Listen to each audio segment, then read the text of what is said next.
I'm Sophie, and I'm so excited to be talking today with Generation SOS. I think today it's really important that I kind of talk about the feelings behind everything and the feelings of what I went through.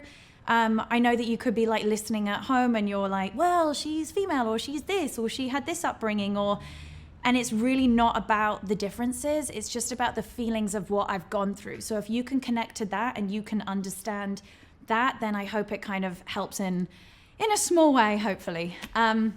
So I grew up in England, hence the funny accent, and I had a lovely upbringing. My parents are both still together. I went to private school. I was extremely privileged. There was no kind of substance around me. There was no like crazy mental health stuff going on. It was like a very privileged, lucky upbringing. And then I actually started modeling quite young as well, probably around 15. And that was the first introduction to kind of body image and things like, things around that way. I think growing up, I was like in the countryside and I didn't really have much about the city or the big things going on or anything like that. I was pretty sheltered in my upbringing. So I sit here talking to you today and I'm sober, so obviously something kind of went wrong or something kind of happened along the way, and that's what I kind of really want to get into today, because I didn't have anybody at school come and talk about anything. I never heard anyone tell me their story. I never heard anyone tell me about either being bulimic or having a problem with alcohol or the reasons behind it. So I had no one to turn to and I didn't know what to do. And when I really hit rock bottom, I did not know that I could ask for help. And that was the main thing. I just didn't have the tools to realize that I could talk to somebody else and that somebody might help me. And if I asked for help once and that didn't happen, then I could ask for help again and again and again, and eventually you can get help. You know what I mean? So I started kind of doing modeling at like 15, 16. And I remember at the time my booker was like, keep an eye on your hips. And I was like, I don't really understand what that means. But it was probably along that time that maybe I started like cutting back a little bit on food. And again, I just didn't really, I didn't really know what was happening, but I suddenly threw myself into a very fast-paced fashion industry. And around that time, I would hang out with friends and, we would be drinking like everyone was drinking. That's totally, normal.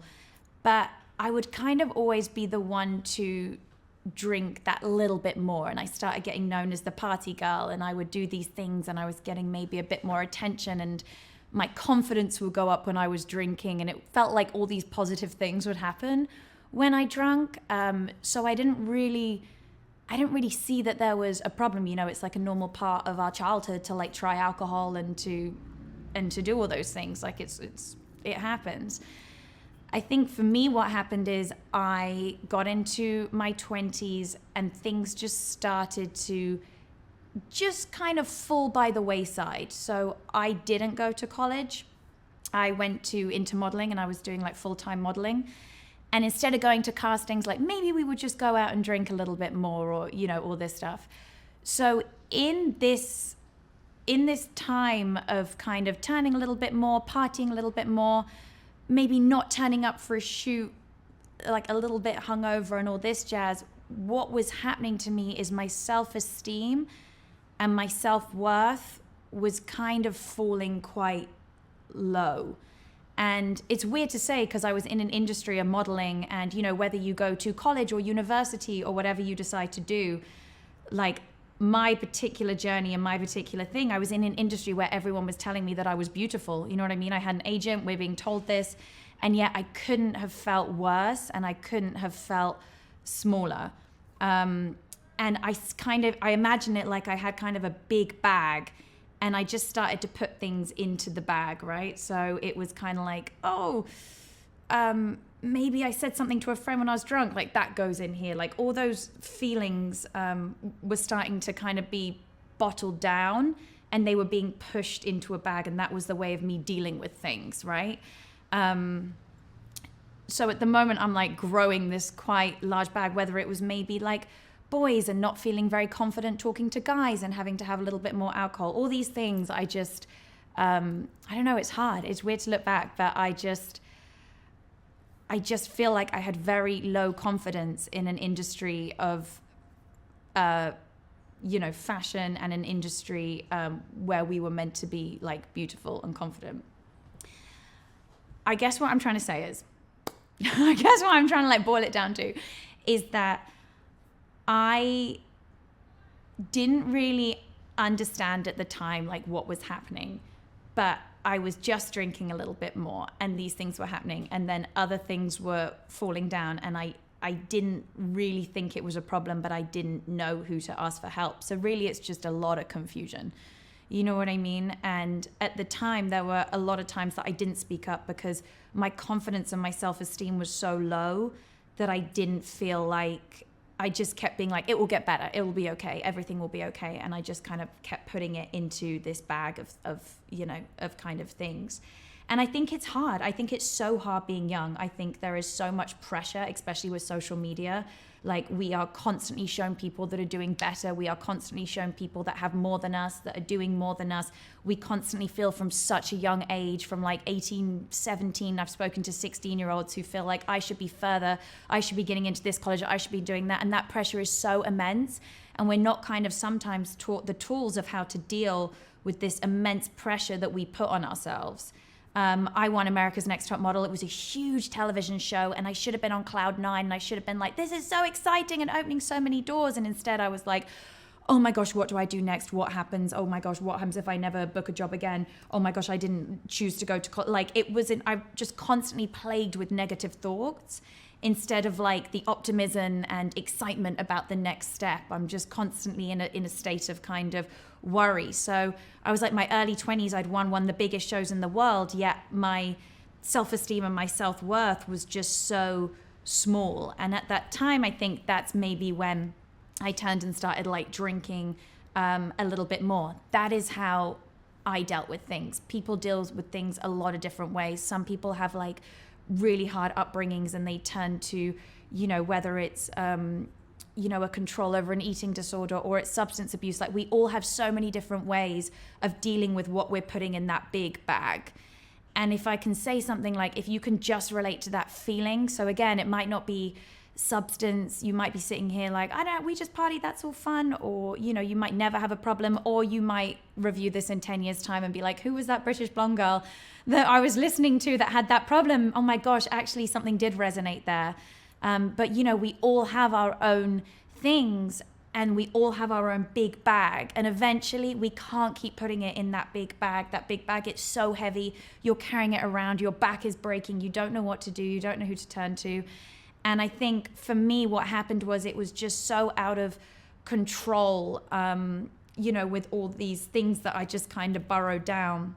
And eventually I needed to confront it. Now, in my story, that was because I chose substance to kind of numb everything and be like, we don't need to worry about that. Let's keep looking at the next thing. But, everyone's story can be something different.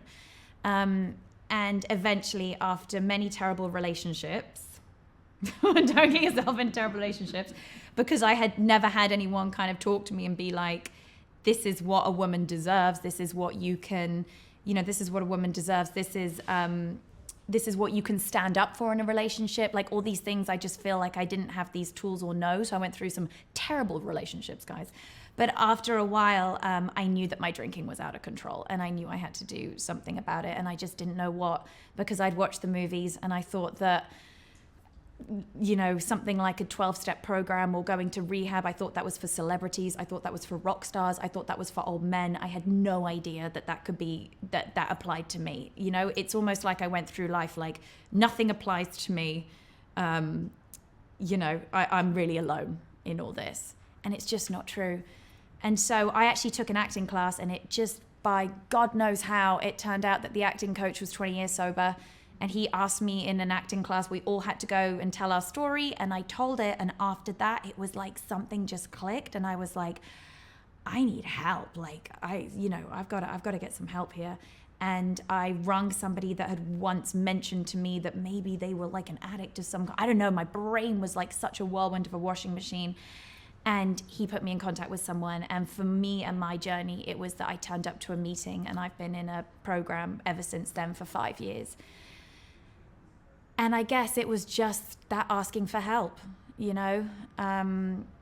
and we all have the ability to do it, and there will always be somebody that will listen, whether it's a teacher, whether it's me on Instagram, whether it's Generation SOS, whatever it is. There is never a problem that is too small, because those problems will amount and get so big, and that bag will get so big, and it can be so overwhelming, and there is nothing that anyone can say that somebody hasn't been through. And that's what I learned. I stopped drinking, and I was like, but you don't understand, like, I've done these terrible things, and I've done this, and I think this about myself. And it doesn't matter. Someone's been through it, someone's fought it. We're only human. We're all thinking the same thing. We are so not alone. We are all actually so similar, which is the sad kind of weird thing about it.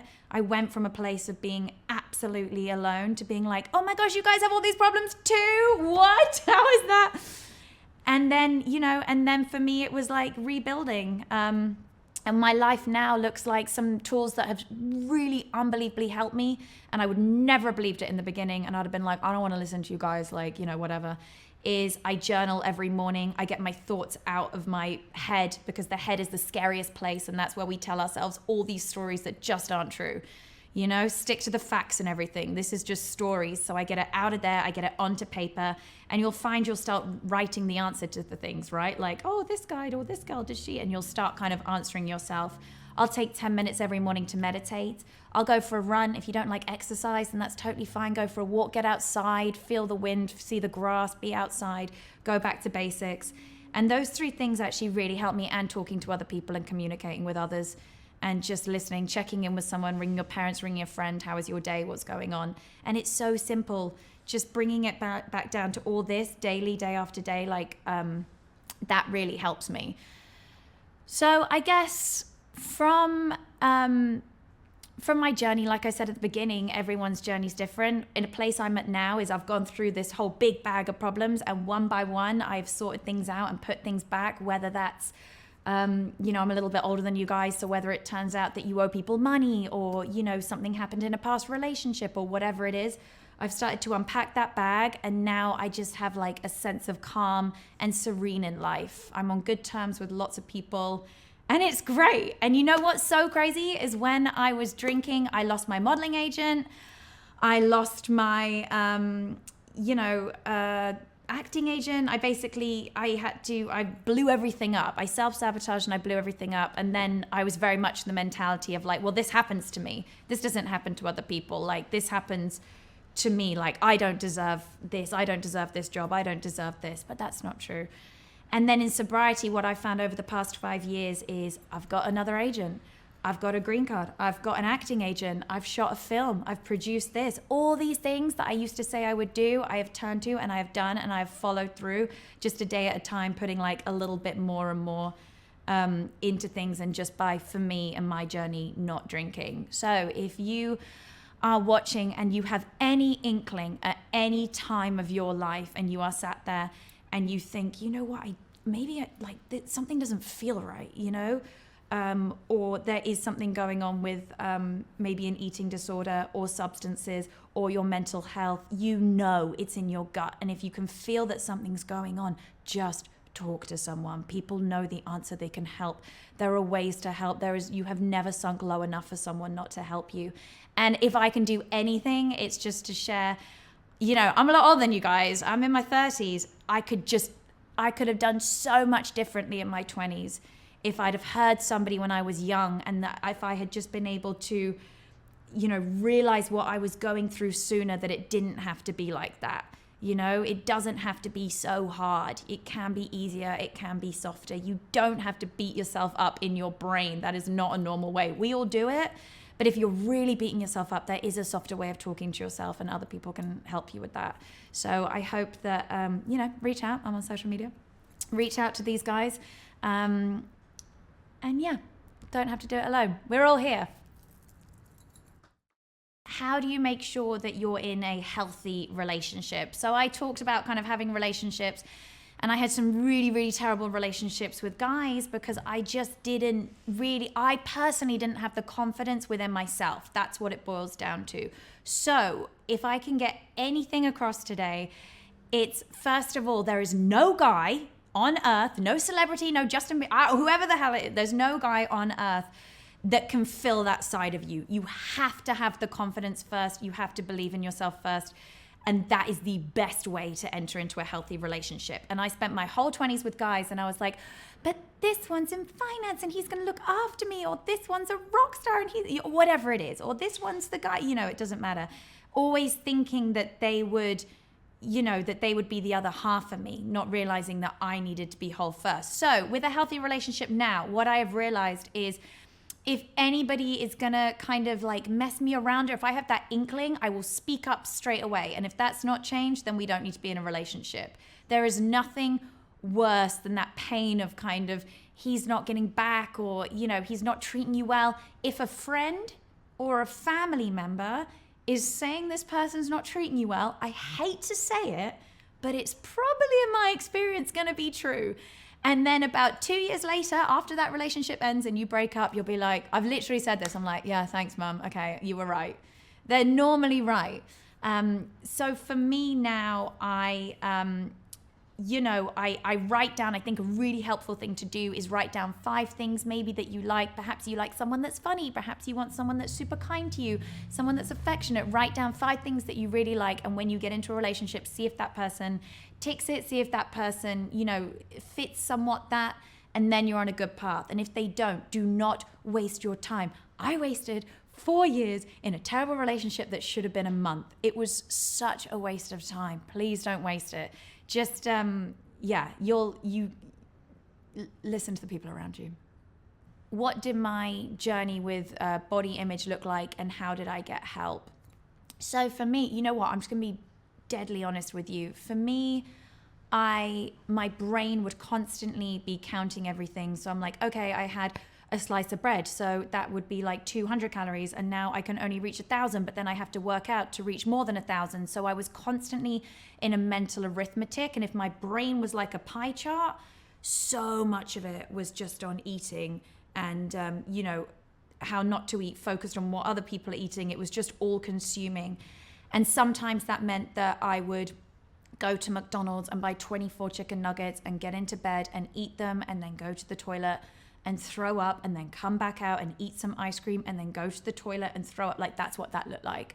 And it was painful, and I would pop blood vessels in my eye, and it felt awful. And I was ultimately sat on a bathroom floor crying in a vicious cycle of just, trying to get thinner. And it's miserable. It's so miserable. And then with my modeling agency, I got to a weight where actually one of the biggest agents in England came up to me and was like, your hair is starting to thin. It is starting to fall out. Your skin is like turning yellow.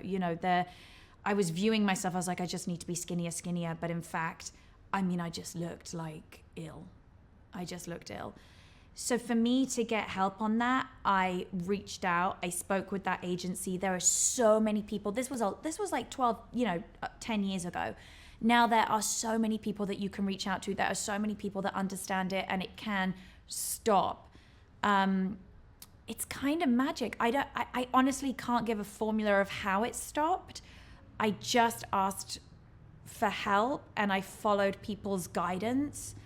For me personally, my eating disorder was tied in with my drinking, so it helped as well when I got sober. And now, thankfully, I don't have to live in that place anymore. So I think probably my biggest advice on that is to reach out. There are so many young people, there are so many support groups as well on eating disorders.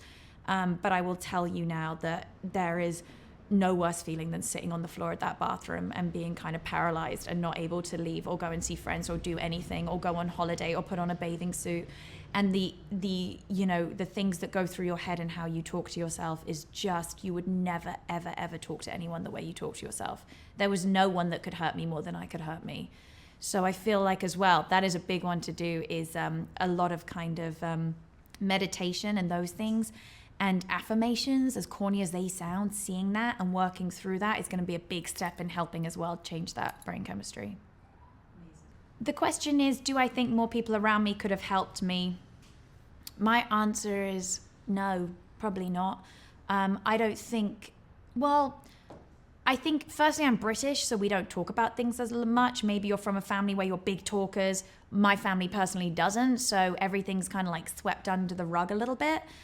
I feel like some people did comment on my drinking. People did comment on my weight. but there was never what to do next, right? So I was always kind of like, I was aware, like I knew, but I was stuck.